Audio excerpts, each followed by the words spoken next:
Okay, well, I'll give it back to you if I have to. Thank you. We're going live. Oops.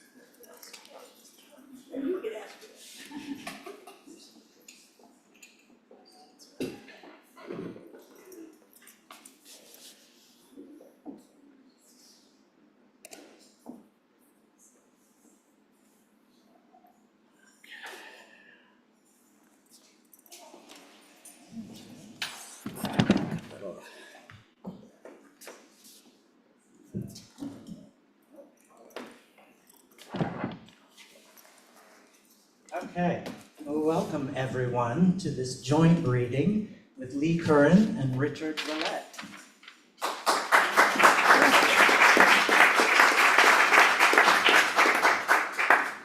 My name is Greg Newton. I am the co-founder, along with my partner, Donnie Jokum, of the Bureau of General Services Queer Division, which is the bookstore you are in right now. The Bureau is an all-volunteer, independent queer bookstore that we founded in 2012, and that has been here at the LGBT Community Center since 2014. And today we're being helped by our volunteer, Jeffrey Archer, here every Sunday, making it work. As an all-volunteer independent queer bookstore, we very much depend on both sales and donations to keep this machinery going. So we definitely encourage you to buy the 2 books that we are celebrating today. But if you know you won't be making a purchase, we ask you to make a donation if you're able to. So I'm going to pass around a bag. There is some change in the bag, and there is also a Venmo QR code on the back if you'd like to give that way. Anyone online, you can also give through Venmo at BGSQD. I'll pass that around. And our regular business hours are Wednesdays through Sundays from 1 to 7 p.m. So we often stay open later when we have events. And on weekends, we usually do an afternoon events such as this. If you're not already on the email list and you would like to be, you can sign up for that at the back of the room or on our website, which is bgsqd.com. We're getting a little feedback, aren't we? Let me turn this down.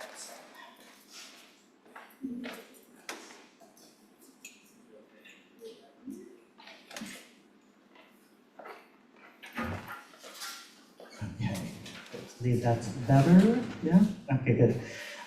Before I introduce our 2 readers, I just wanted to read a land acknowledgement. So the Bureau acknowledges that our organization operates on the unceded land of the Munsee Lenape.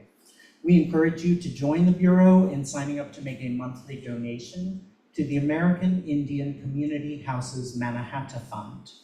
The Mannahatta Fund, according to its website, is an invitation to all settlers and non-native people who wish to acknowledge the legacy of theft and genocide that comprise the history of New York City and the United States. And you can find out more at mannahattafund.org. The Bureau also recognizes Palestinian liberation as a fundamental part of our collective queer liberation. And we encourage you to take one of our free zines, which are at the back of the room, about why we feel it's especially important for queer people to speak out on behalf of Palestinians. So with that, I'm going to introduce our readers. So Leigh Curran is an award-winning playwright, novelist, poet, and teacher. Her first novel, Going Nowhere Sideways, looks at the coming of middle age when the struggle to stay the same is no longer an option. It was published by Fithian Press and is now available through online bookstores. Canadian-American Richard Willett is best known as an award-winning playwright and screenwriter whose plays have been produced in New York, Los Angeles, and internationally. He wrote his only novel, A Friend of Dorothy's, when he was in his 20s. Excerpts appeared in the legendary gay literary magazine Christopher Street and in Permafrost at the University of Alaska, as well as being shortlisted for New American Library's Men on Men Best New Gay Fiction. But the novel itself was never published before now. So Please give Richard and Leigh a very warm welcome.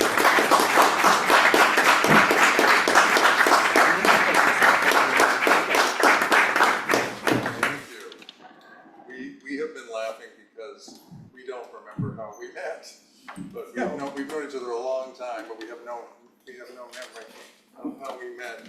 I think Leigh was read a part in my first full-length play.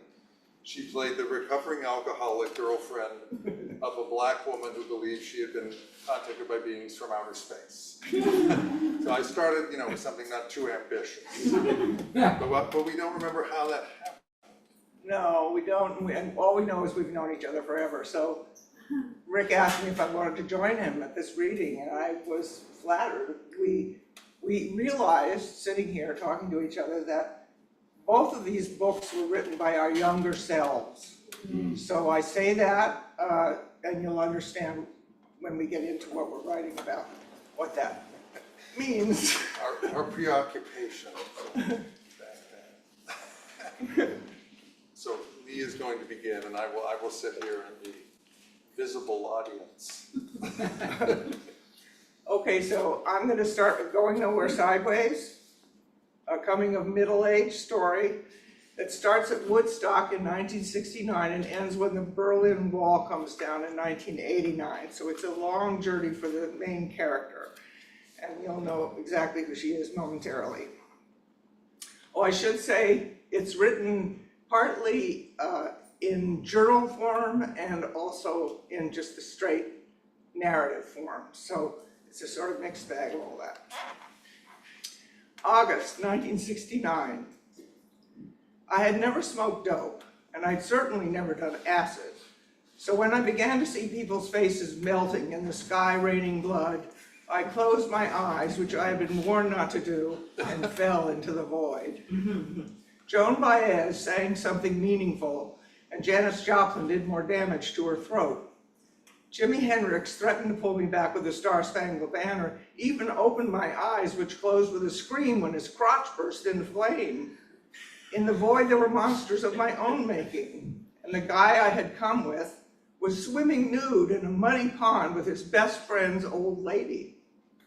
If I hadn't been so depressed, I might not have gone. Might not have wandered over to Washington Square and seen the crudely written letters on a piece of paper bag, Woodstock. Might not have started a conversation with a stringy-haired stranger and gotten into a van with him and a couple of other people and headed north, pretending I had lived as long and hard as they had, when in fact, I hadn't. Which is probably why I was feeling so depressed to begin with. A few nights before, in an alcoholic rage, my boyfriend, Davis, called me an arrogant fuck because I appeared shocked when I stumbled on him necking with his roommate at a table for two in the back of a restaurant in Greenwich Village. As soon as I retrieved my jaw from the floor, I fled, locked the door to my apartment, turned off the phone, opened this journal, and burst into tears. Determined not to let the apparent end of my relationship with Davis get the better of me, I collected myself, turned on the radio, and switched from WQXR to Parts Unknown. And as This Is the Dawning of the Age of Aquarius unsettled the stuffy air in my modest walk-up, I stood before my bathroom mirror, parted my hair in the middle, and searched my tear-stained face for the hippie who would free me from older men, the New York Times, and classical music. The next day on my way to work, this scrap of paper attached itself to something on the bottom of my shoe. Tofu, rice cakes, organic carrots. Now is all there ever is. Peanut butter, mung beans, sprouts, goat's milk. There are no... And I decided, since now is all there ever is, I would go with the first thing that came into my mind that would complete the second sentence, and that was, there are no good reasons to go to work. So I didn't. Didn't even call in. Just began walking, taking in the day and the city. When I came to the corner, I went in the direction that felt right at that moment. And the moment began to so absorb me that I found a euphoria replacing the anguish I thought I should be feeling, and wondered if what I'd been in with Davis was love or some sort of idea of it. And suddenly, there I was, in Washington Square on a glorious day, and there was this guy with stringy hair holding a sign that said Woodstock, and that reminded me of the scrap of paper. So the first thing I said to him was, finish this sentence, there are no, and he said, accidents. At that moment, a psychedelic van pulled up in front of us, and it was pretty clear the only place to be was on it. Inside the van, I took my first look at a joint. A young woman whose name I can't remember, a sort of earthy, flowing thing with scattered hair and understanding eyes, took the joint to her lips, licked it, lit it, and sucked it deep into her lungs. Then she held it out to me. Acapulco Gold, she said, as she readjusted the generous breast so her baby could keep on nursing. You haven't lived until you've made love stoned. God, I thought, she was probably right. On the 10-mile walk from the car to the concert, the woman whose name I can't remember lit another joint, and I took, yes, it's true, my first puff of marijuana. And after burning my newly cut bangs trying to relight it, I asked the question, when you know you don't belong where you are, and you stay anyway, are you in the moment? The guy with stringy hair said, bummer, man. And I began to laugh and cry at the same time. We're never gonna get out of here. As soon as this concert is over, this line will reverse itself and an entire generation will be stranded in rural America. A big burly guy with a bandana on his head put his arm around my shoulders and taught me the meaning of the word paranoia. Then he gave me a Valium, which turned out to be acid. Anyone or anything that might have been familiar was lost to me. Johnson said I was carried into the medical emergency tent, kicking and screaming. When he asked me what I'd taken, I said, nothing. Then I started to cry and braid the lock of hair that was draped over his shoulder. There's some bad acid going around, he said. No one wants to take me home. Where's home? I don't know. And he put his arms around me and rocked me back to reality as if he had all the time in the world. Later I learned he also had a car. So Johnson and Molly fall in love. I don't have to tell you that. And Johnson comes with a young son. And Molly does her best to be a good wife. They're living together, but a wife in that sense, and mother. But mothering is really hard for her. It fills her with impatience and with a whole lot of ambivalence. So at a certain point, the young boy, Johnson's son, is named Ethan. And at a certain point, he's misbehaving, and she grabs him too hard and makes bruises on his arm. And this is what she writes in her journal. Ethan's arm isn't quite so purple with the details of my fingers. I've been dressing him in long sleeve t-shirts for school. He continues to keep his distance, won't let me kiss him goodnight, won't let me read him his bedtime story. At dinner, he informed me he doesn't like his food touching. I said, it touches in your stomach. His lower lip began to tremble. I could feel another tantrum in the making. I asked him if he was about to let his monster out for a walk, not on the leash. Steam began to pour from his ears. I took his plate back and put everything in 3 separate bowls. I served it to him with as much Om Shanti Om as I could muster. Crocodile tears fell down his cheeks. On a plate, he wailed, on a plate! I removed the bowls and the food, which was now lukewarm, to cool, and got another dinner plate out of the cupboard. Om Shanti Om. Then I loaded the food with love on his untouching plate. Om Shanti Om. I turned and served it to him calmly, as if he were the little prince, and I, his humble stepmother. Baba Ganush. So it does not go well for Molly and Johnson, and they start drifting apart. And Molly decides, much to her shame, that she doesn't want to have children, and at the same time she discovers she's pregnant and she has an abortion, doesn't tell Johnson. He, at the same time, has decided that he wants to become celibate. So they're both quite lost and drifting apart. And Molly runs into her ex-sister-in-law, Nancy, who did the shocking thing of discovering that she was gay when she was married to Molly's brother, and just absolutely horrified Molly and her family and everybody. But suddenly this woman is kind of interesting to Molly, and she's a photographer, and she's about to go to Italy on assignment, and she needs an assistant. So Molly says, I'll go with you. And she's kind of scared at the same time that she's intrigued by the courage that it must have taken Nancy to become very comfortable as who she was.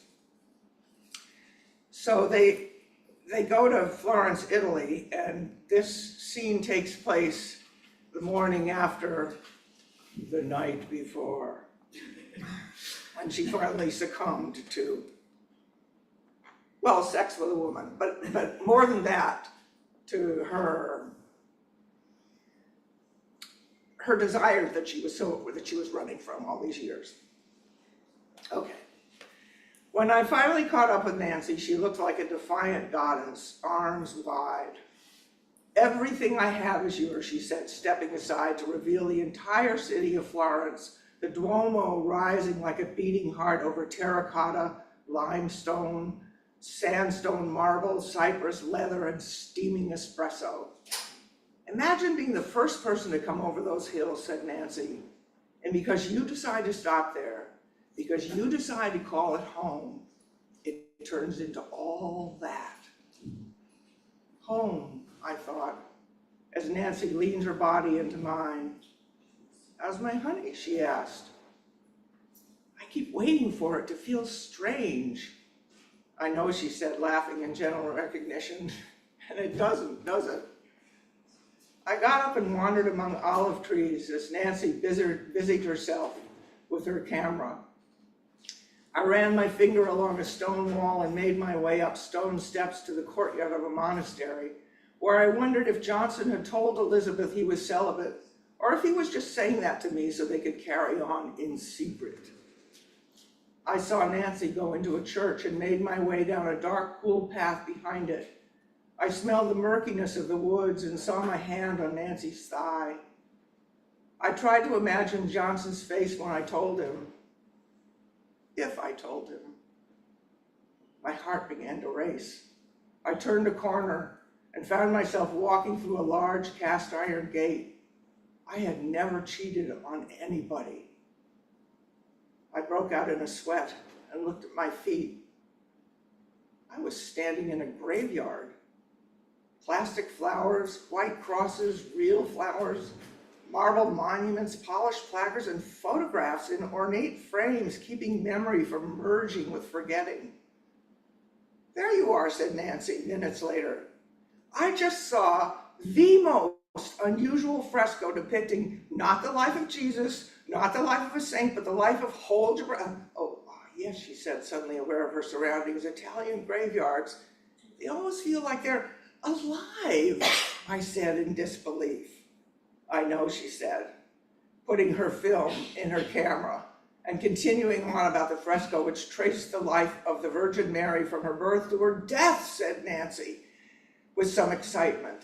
And haven't you always wondered, like, what happened to her after Jesus rolled back the rock? So this artist comes along and paints his version of the story, and at the risk of sounding like a feminist, it remains curiously unrestored. I want to do a really good job in the book, I said with urgency. I have a good mind, but I don't know much about art, and the only writing I've done is funding proposals, so if you want to hire somebody else, and to what do I owe the sudden surge of self-doubt? I don't know, I said, as two men approached us with a bouquet of flowers. This book is my project, said Nancy, watching me look at them. We can turn it into anything we want. The two men smiled politely. I smiled back. They looked like a foreign country. Well, they were a foreign country. They smiled back again. Nancy returned her camera to its bag with abrupt efficiency. They circled us. I blushed. One of them held out a rose. I took the rose and looked at Nancy. Her eyes were dark and darting. Was she jealous? She moved toward the gate. I looked back at the men as they placed the remaining flowers in a routine manner on somebody's grave. I smelled the rose and tried to imagine their reactions when I told them it had been a long time since I had an orgasm and I was through with faking it. I leave you there.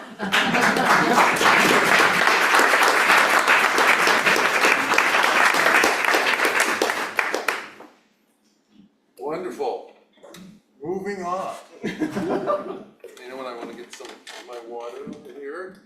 So a friend of Dorothy's is about the bond that forms between two young gay men in the 1980s in New York City. They're very different. One of them, Eric, is sexually repressed. He's kind of in retreat from the gay male world and doesn't really know how he fits into it, doesn't understand how he could possibly fit into it. And the other, Dale, is he's much more comfortable with his sexuality, he's much more promiscuous, and unfortunately he has AIDS.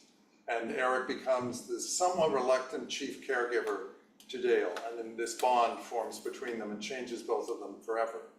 But part of the bond between them is that the book flashes back to their youth, and Dale's in Kansas, and Eric's in Canada, in Vancouver. And I'm going to read part of one of those flashbacks to Vancouver. And it's Eric's first year of university, and he's getting over a tragic love affair with an older man. The older man was 18. Look, he was older. He was older. And he seemed old, Thomas Stroud. He was also a devilishly handsome, mentally unbalanced English Jew. So there was a lot to unpack. And in retreat from this relationship, Eric decides to try his hand again, try his luck again at entering the most popular gay bar in Vancouver, the Gandhi Dancer. He has never gotten into that bar. He's had trouble getting into the bars in general because he's under drinking age. But tonight, he decides to take another stab at it, so to speak, and we will join him there.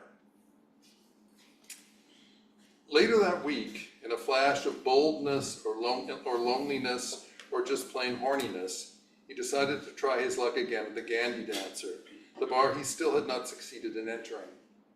The Gandhi was located on False Creek at the corner of Hamilton and Davie Streets in a warehouse district, dark and echoing as you wandered through it during club hours, the pulse of disco music faint in the distance, and then louder and louder as you trotted downhill on Helmken, past more and more parked cars, and round a corner to the sizzling neon sign that bathed gay figures in blue light, grouped about the thrumming enclave or bursting through its giant slatted wooden doors to let a gasp escape into the night.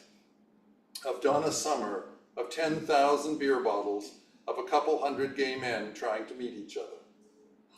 The Gandhi Dancer was for men only, the hottest gay club in town. Its name had once referred to itinerant railroad workers of the 1920s who roamed from job to job, slinging tools forged by the Gandhi Manufacturing Company of Chicago. But the name had come to mean only one thing to Eric: sex. The free expression of adult love, the thing all the songs and all the clothes, the movies, the ideas of the time revolved around, the thing he craved instinctively, demanded, even though he could never seem to do it right. Ironically, despite the supposed heat of the place, more seasoned veterans of the scene referred to the Gandhi Dancer as an S&S bar, stand and stare. This mattered little to Eric, however, as he approached that moonlit night and discovered that the fates of admission were finally with him. Despite his intense nervousness as he turned the final corner onto Hamilton, he found himself throwing open one of those tall wooden-handled doors, paying his cover and checking his coat with the casualness of a regular, no one but Eric batting an eye. He held his fist out to the burly bouncer and received the stamp of approval that floated him to the bar, which was right before him, a square in the center of everything. The tingle of the verboten colored his every step, but also the thrill of acceptance and the soon-to-be-forgotten pleasure of growing older. Beer in hand, he located himself against a wall across from one side of the bar, in shadow, not wanting to attract too much attention just yet, and proceeded to stand and stare. In front of him pulsed figures on the strobe-lit dance floor. Around the corner was a quieter alcove with tables. It was a weeknight and not too crowded, probably one of the reasons he knew that he had been let in, but it was still early. He had not yet mastered the art of arriving at the clubs fashionably late. By law, the bars in Vancouver had to close at 1, but the fashionable hour to arrive kept getting later and later anyway, so that a lot of men seemed to spend all evening getting dressed or dawdling over dinner or a movie, only to dash to a club shortly after midnight, down a couple of quick drinks before last call, and then frantically try to connect with someone. As the Gandhi began to fill that evening, Eric noticed some extremely handsome men there, and a couple of them were looking his way, but he felt glued to the wall where he stood. It still seemed as if he could be thrown out of the magic kingdom at any moment, and he was afraid to move. And all this opportunity was dizzying. The sex act, as incomplete as it generally felt to him, remained tied in his mind to particular men, one at a time, and the secret of the Gandhi dancer seemed to be that this was not the way, that the world was in fact full of men, and one was meant to unite with them all. Before he had time for one gulp of his second blue, he saw Murray coming in the front door. It flashed through his mind in an odd mixture of panic and pleasure that Thomas might saunter in after him, but instead Roy followed, beaming artificially as usual. As he walked toward Eric, Murray was passed by one of the handsome men on his way out, and he indicated his opinion of the man by turning toward his back, opening his mouth wide and pointing him with a finger as if to say, "This end up." "Eric," he purred, "what a surprise," and headed for the bar. "We were just talking about you," Roy said enigmatically, and Murray slapped him on the arm. Some more guys from UBC showed up. Henry Wilson, the shaggy-haired botanist, began to talk to Eric about the giant flowers he was growing in a lab on campus. The DJ played San Francisco by the Village People, the first time Eric heard a song that would become a kind of anthem that summer, performed by the prefab group that would forever be a symbol, however embarrassing, of the gay 70s. Henry got Eric off his perch by asking him to dance. They set their beers down and moved toward the floor, Eric discovering along the way that navigating a room like this could be an art in itself. He had spoken with Henry at several gay club meetings. He was skinny and cute and warm, likable and smart, and years later, when Henry had found a lover, and Eric visited Vancouver one summer when the boyfriend was out of town, Eric pushed his way into Henry's bed with the weight of a sadness that sex failed utterly to articulate. "You were there," the sadness said. "You were there, and I chose him." Henry went back to his friends from the club who were around the corner from the dance floor in the nook where there were tables and tall dark wood shelves filled with books no one read. Eric, drunk at the bar, saw Murray's face multiply 3 times in front of him. "You know him," he heard himself say. "You've known him for some time. He's close to you." "Come on, honey," he seemed to hear Murray say. "It's time to get you in a cab." "Don't you love him?" Eric said. "Don't you want him? How can you be that near him? How can you be that lucky and not know it?" "Oh, Mary," someone said. "Yes," Murray replied. Then to Eric, "Look, honey, you just picked the wrong guy, okay? It happens to the best of us. He's not available to anybody right now. But he was once. Le professeur, you know? If I hadn't, I could have guessed. One day you'll realize that everybody has a story, Eric. The trick is to find the one you're in." He ordered Eric a coffee from the bar, and as he drank it, his mind began to clear a bit. "Best go home and sleep it off," Murray said.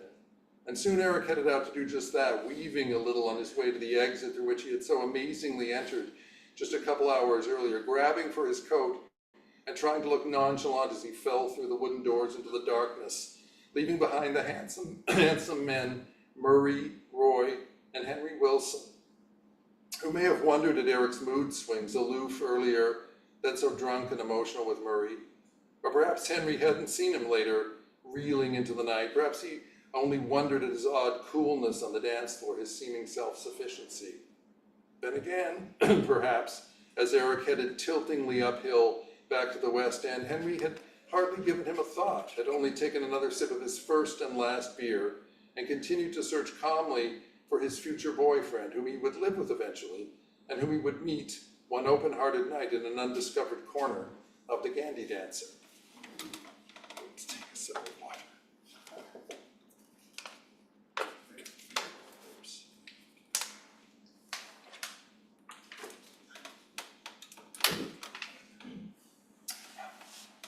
Eric discovered gay porn that summer. That's why I needed to drink more.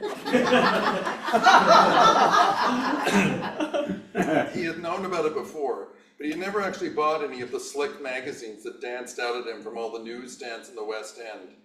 He confined his jerking off fantasies to the pink pages of The Advocate, the occasional After Dark, and his own imagination. He'd been preoccupied with the pursuit of romance with a live person, and as well had lacked the nerve to admit tacitly to some news vendor and anyone else who happened to be present that he was on his way home to whack off looking at pictures of naked men. But as Thomas Stroud receded, and no one rose to take his place, that long, hot summer of 1977 ticked off on his Donna Summer 4 Seasons of Love calendar, belonged increasingly to the men of Blue Boy, Mandate, and In Touch. Eric remembered details of their faces and bodies as if they had been lovers. The bars were more corporeal, if nothing else, although the experience was not unlike a more time-consuming issue of Blue Boy. Eric began to go to the clubs more and more as that year progressed, and for the first time to go home with men he met there. His 19th birthday, when he would finally be legal drinking age, was now within reach, but he was rarely asked for ID anymore. He began his second year of university lackadaisically. It was depressing for him to see Thomas Stroud as a casual friend, to revisit the haunts of their brief romance, if it could even be called that, mostly to grieve for what he had hoped would be. And toward the end of the year, near Christmas, he began to see Thomas in the bars, and to see him go home with other men, which always took Eric straight to another Blue, or 2 or 3, and hopefully the arms of someone, anyone, someone else's home, someone else's life for a while. The burly horse breeder who drove him what seemed miles and miles outside the city to Richmond and sucked his cock in front of a table full of trophies. The black man who took him to breakfast at McDonald's and bitched about his wife the whole time, and who the night before had complained that all you young boys ever want to do is snuggle. What is this snuggle shit? The hippie who'd just gotten out of jail for a drug conviction and talked about death after Eric fucked him one torrid July midnight. It's just another trip, he said, lacing up his boots on the other side of Eric's apartment. That's the way I see it. Death is just another trip. He began to keep a list of his tricks, like notches in a belt, and to worry if too much time went by without adding a new one. The love affair had opened on Seymour Street, and Eric might go there to dance, but eventually in the same evening he'd end up alone over on Hamilton, striding drunkenly toward the traffic along False Creek, throwing back his head and all but baying at the moon over the Gandy Dancer. He began to watch intently the men he saw Thomas Stroud leave with. They were all older, at least a few years past student age. They all had mustaches and were well built, certainly bigger than Eric. He would strip before the mirror in his mildewy bathroom at the Garth, and with the aid of a hand mirror study cruelly, minutely, his thin, scarred young body. He joined the YMCA just a block away from his apartment and started to work out, to swim, to jog, and miraculous changes occurred. He gained 5 pounds of muscle in 6 months. He fussed and bothered over the sparse beginnings of a mustache, but in the darkness of a disco it looked fuller and aged him, the thing he wanted most of all.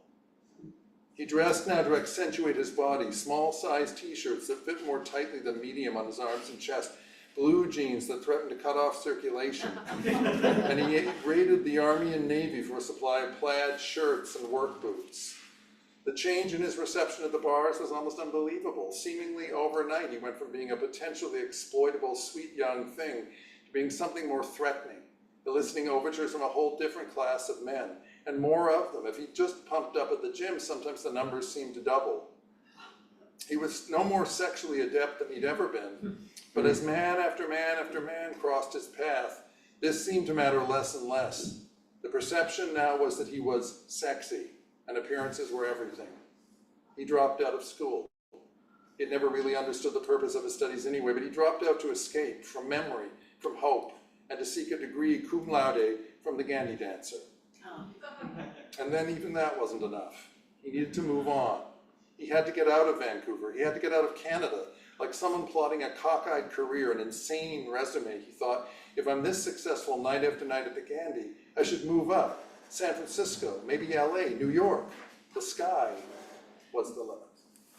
Oh.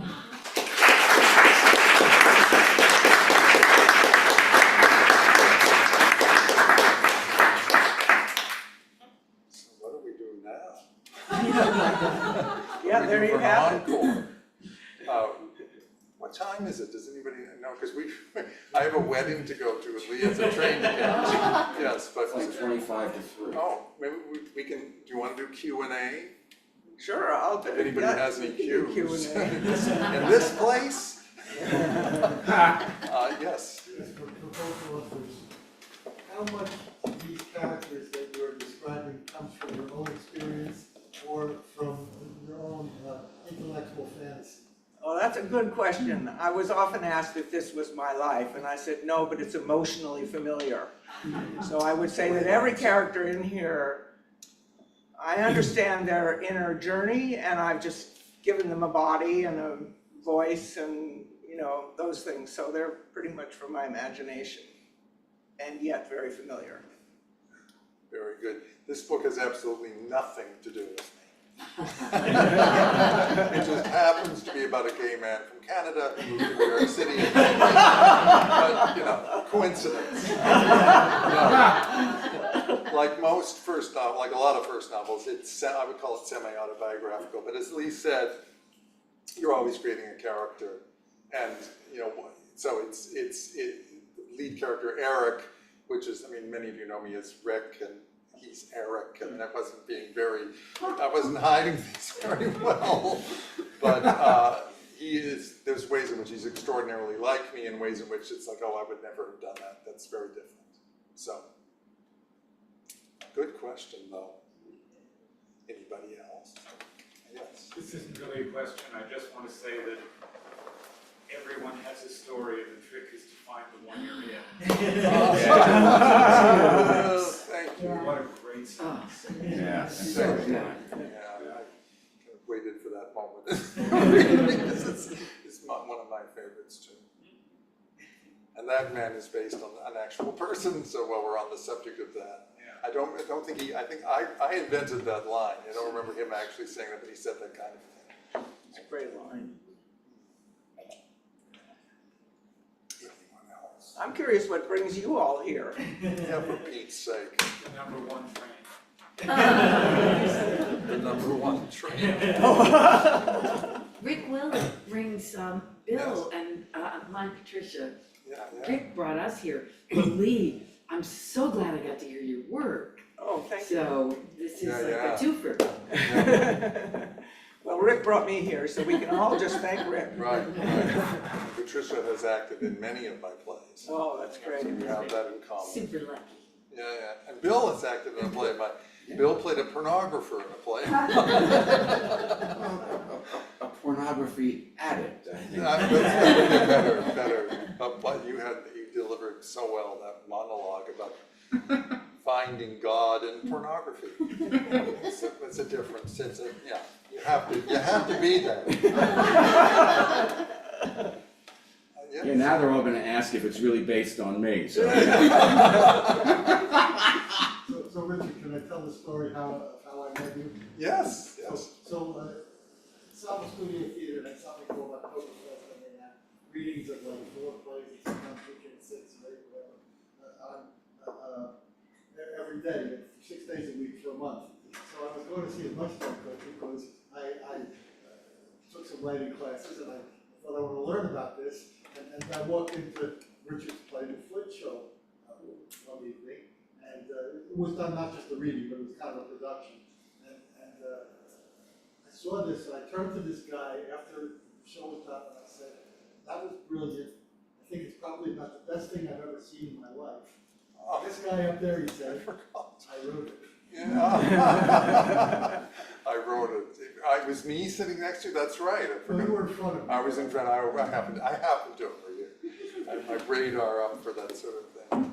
Yes, and Steve has been, I think you've seen everything since then. Yes, a very loyal fan. Wow.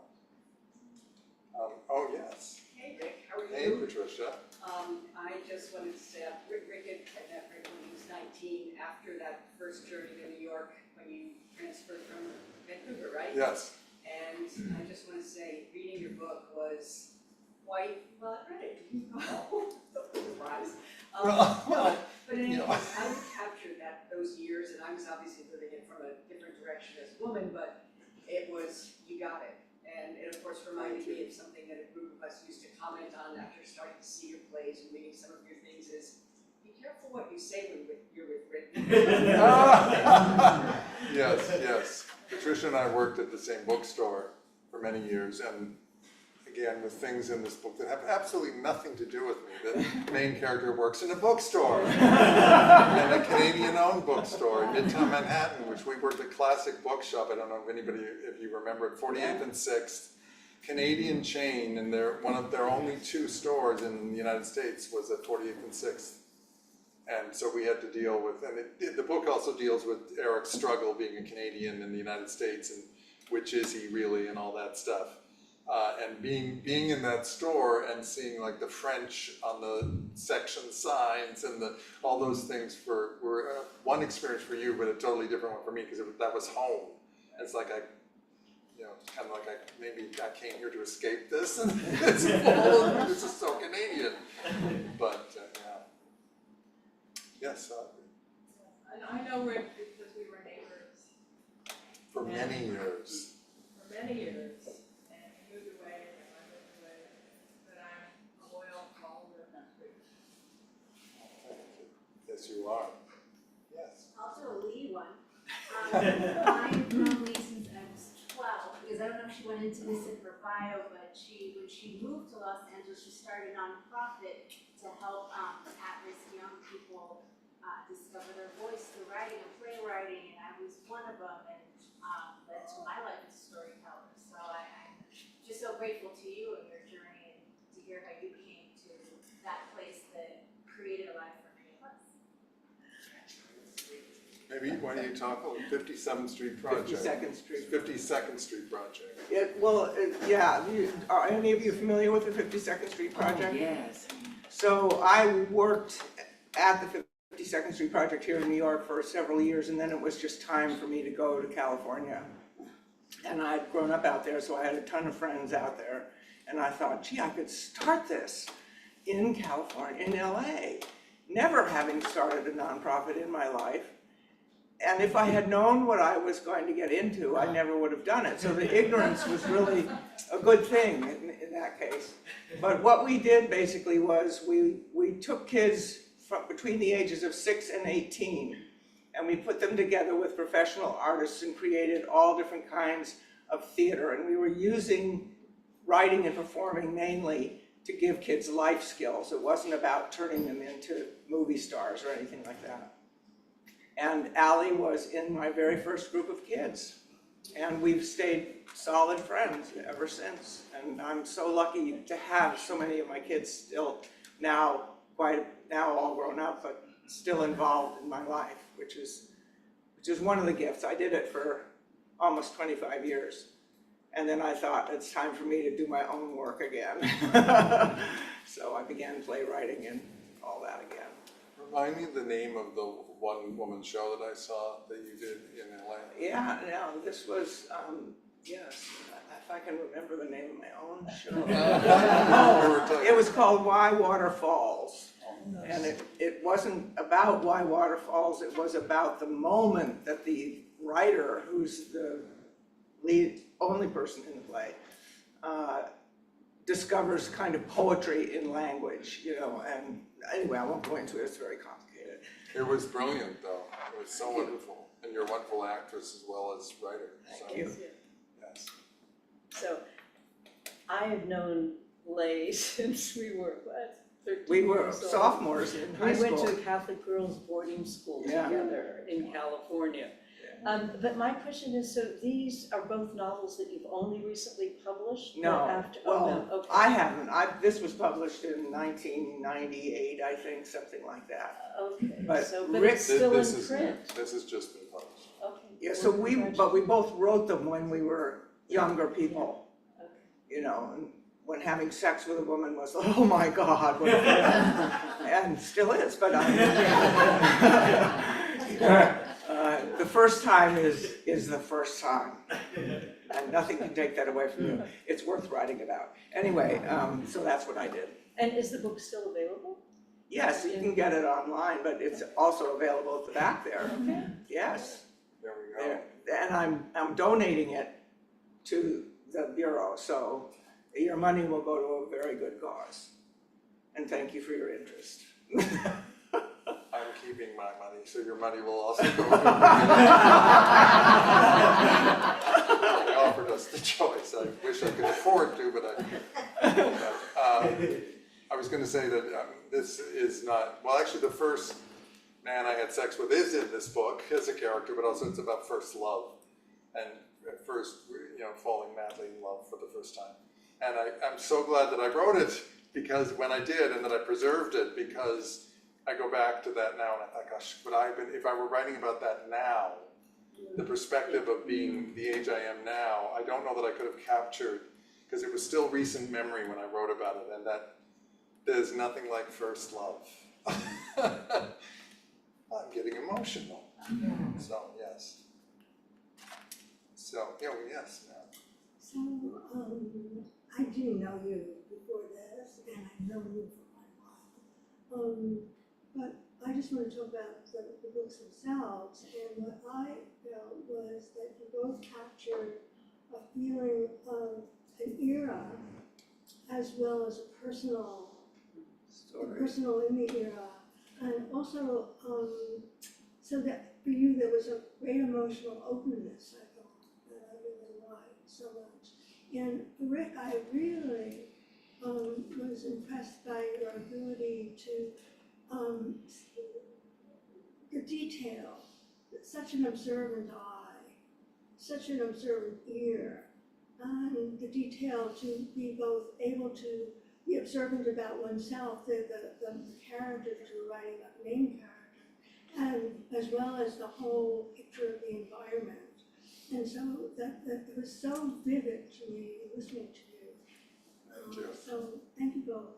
Thank you. I want to mention a teacher that I had, James Wilcox. He's a novelist, and the last rewrite that I did of this book in the early 90s was after taking a class of his, which was called Details in Fiction. And he absolutely hammered that home, and I can hear his teaching when I'm reading it. I know I added that, the Wilcox rewrite, because he's so ingrained that in us, that don't miss the details, don't miss the details. It's the balance, though. It's like a very good recipe where you don't, nothing is out of balance. The detail for the external and the detail for the internal. So I really Thank you. Yes. Greg. What are you working on now? Well, I'm mostly write play. This is the only novel I've ever written, but now the experience of having this in print and the response has been very positive. I'm thinking I should write another novel. I'm working on a new play, which is, I was saying to Leigh, it's 3 acts, 12 actors. It's my Broadway play. I've decided, and I'm actually staying at a hotel. For the first time, I took a hotel in the Theater District, and I'm like right there in the heart of the whole thing. And I'm seeing O'Mary on Monday night, which I'm looking forward to. And it's thrilling to write something so big. It's also what I'm calling it my crazy family play. It started out as my long day's journey tonight. I think it's turning into my you can't take it with you. But I generally write both. I started this time I'm going to be serious, and then I start being funny. So this was my only novel too. I'm a playwright and a performer. And right now, I live in Connecticut now, and so I'm very involved with the Great Barrington Public Theater, which only produces new plays. And they have a writing arm to help playwrights develop mainly local playwrights, but also because we're on Zoom now, also, you know, other people from further away. And I'm the co-moderator of that. It's called Berkshire Voices, and I'm the co-moderator of that. And so I thought, well, if I'm gonna co-moderate this class, I really better write something so they know that I can write. I mean, otherwise, what credibility do you have? So I wrote a 2-character play about a long-term friendship, lifelong friendship between 2 women of privilege. Feeling, why wouldn't people be interested in women in privilege these days? But nevertheless, it's making the rounds. And now I've started another play, which kind of shocked me because I usually take a long time between plays. But I seem to be writing another play. And I also was asked to teach a memoir writing workshop, which I'm now teaching where I live. So I grew up, I should know this, I grew up in a school. My father was a teacher, I'm from teachers. I never wanted to teach, ever. And at a certain point in my life, which is recent, I said, you know what? Teaching keeps coming to you and you keep saying, you know, let somebody else do that. Try it. And I realized I have the skills of a teacher. I don't know how that happens. I don't even know what the skills are, except that everybody that I grew up with in the school that I grew up in, they're all teachers. So I'm surrounded by it all the time, and I guess I like it. I mean, it's teaching, you know, what I love, which is writing. So that's easy. Yeah, and kind of fun. So I'm teaching and writing. There you have it. So I'm getting worried about the wedding. And I'm getting worried about my training. And people might want books signed, so I don't know how you want to set that up, but we're happy to do it. Great.